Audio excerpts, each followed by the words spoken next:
सबसे पहले 1982 में संघ का जो समर कैंप रहता है, ऑफिसर्स ट्रेनिंग कैंप OTC, वो वल्लभ विद्यानगर आणंद में था। और उस साल में, उस वक्त मैं 11 साल की उम्र का था और प्रबंधक के नाते उस वर्ग में मेरा जाना हुआ। और प्रबंधक यानी कि अलग अलग डिपार्टमेंट में जो कैंप के शिक्षार्थियों की सहायता करने के लिए, व्यवस्था करने के लिए जो रहते हैं, उसको प्रबंधक कहते हैं। तो मेरी अपॉइंटमेंट बौद्धिक विभाग में हुई। 11 साल का लड़का था मैं, बहुत शिशु जिसे बाल बोलते हैं। तो 1982 में जो मैं उस बौद्धिक विभाग में मेरी अपॉइंटमेंट हुई, वो बौद्धिक विभाग के हेड नरेंद्र भाई जी।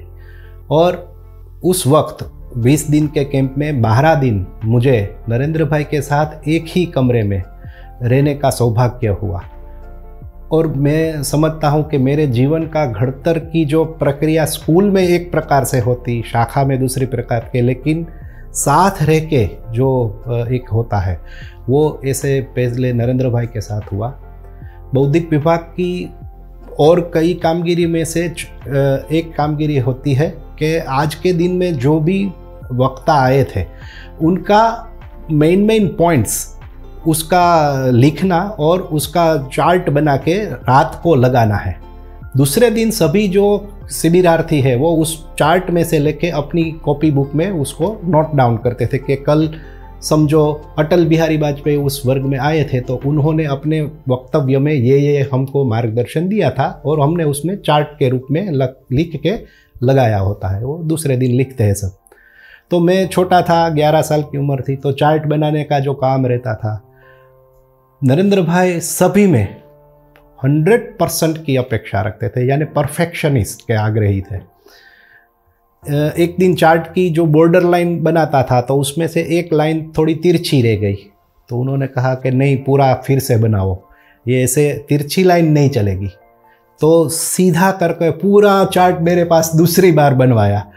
तो उस वक्त थोड़ा मुझे ऐसा लगा होगा, लेकिन आज जब ये याद करता हूँ तो जीवन के सभी क्षेत्र में हमें परफेक्शन से काम करना है, सही तरीके से काम करने का घड़तर उस समय मेरा नरेंद्र भाई के साथ हुआ।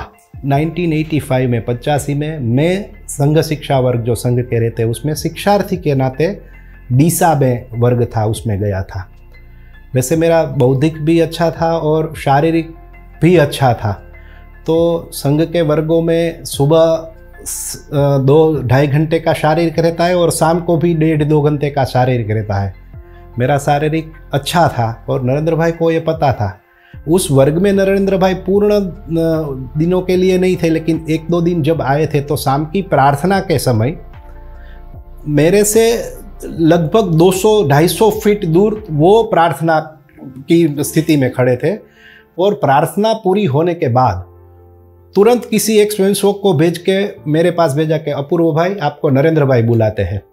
मैं शाखा पूरी होने के बाद वहाँ गया नरेंद्र भाई के, तो उन्होंने मेरे कंधे पे हाथ रख के बोला, अपूर्व, तारू शारीरिक तो बहुत सारू है, बहुत सरस है, लेकिन शारीरिक के आदमी को प्रार्थना में ये जो स्थिति है, मैं तेरा हाथ थोड़ा ऐसे हो गया था प्रार्थना पूरी होने के समय, तो शारीरिक के आदमी को तो हमेशा चुस्त रहना चाहिए, तो ये ध्यान रखो। ऐसा करके मेरे को हाथ भी ऐसे करके बताया कि पूरी प्रार्थना में।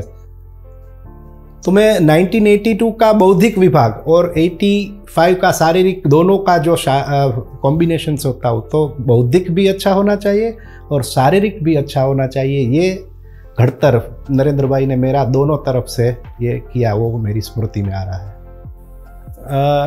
शायद 1990 की ये बात है। उस वक्त नरेंद्र भाई संघ के प्रचारक में से भारतीय जनता पार्टी के संगठन मंत्री के रूप में आ गए थे।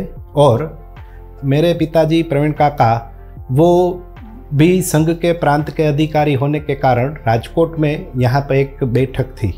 उस बैठक में माननीय केशुभाई पटेल, चिमन भाई शुक्ल, प्रवीण काका और नरेंद्र भाई, ये 4 ही लोग सुबह से बैठ के रात तक बैठे थे। और उसमें एक ही थी बात कि सौराष्ट्र के जो आने वाले इलेक्शन में किसको टिकट देना है भारतीय जनता पार्टी की, उसका वो पूरे दिन का वो निष्कर्ष करते हैं। और सद्भाग्य से मेरे भाग में शाम का उन लोगों का, चारों का भोजन करने की जिम्मेदारी मेरे घर से टिफ़िन बन के मैं जो बैठक का स्थान पे था वहाँ गया।